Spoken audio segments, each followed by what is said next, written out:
Sa gitna ng issue tungkol sa maanumalyang flood control project sa bansa, hinimok ni House Speaker Faustino Bogie D. III ang mga opisyal at kawani ng Kamara na magkaisa at magtulungan para maibalik ang tiwala ng publiko.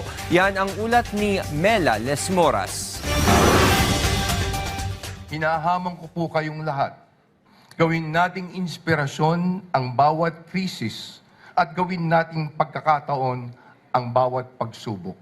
Hinimok ni House Speaker Faustino Bogie D. III ang mga opisyal at kawani ng Kamara na magkaisa at magtulong-tulong para maibalik ang tiwala ng publiko. Ito ay sa gitna pa rin ng mainit na issue ukol sa maanumalyang flood control projects kung saan ilang kongresista ang isinasangkot. Ayon kay Speaker D, hindi madali ang sitwasyon ngayon ng Kongreso pero umaasa siyang sa huli mananaig din ang liwanag at katotohanan. Masakit mang tanggapin, pero ito ang katotohanan. Talagang bumaba na ang tiwala ng taong bayan sa ating institusyon. Pero ito rin ay paalala na mas kailangan nating pagbutihin ang ating trabaho at ibalik ang tiwalang iyon sa pamamagitan ng tapat na paglilingkod.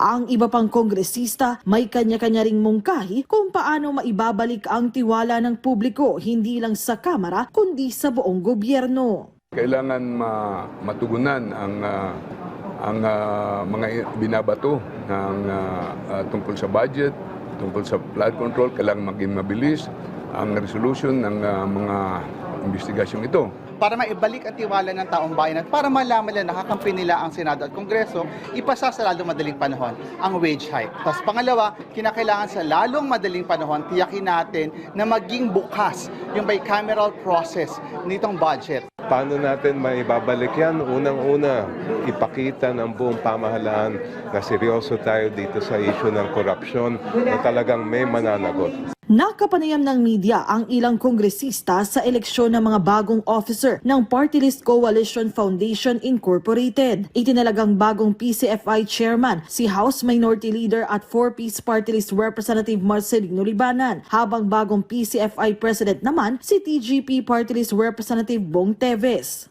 As a newly elected party list president, tulad ng sinabi ko ay magbumalik tayo sa basic. Ibig sabihin, lahat ng mga congressman, party list representative, bumalik tayo kung saan tayo sektor na nagre-represent. Pakita natin sa kanila na talagang pinili nila kami dahil karapat-dapat kami. Pakita namin na ang tamang aming ginagawa.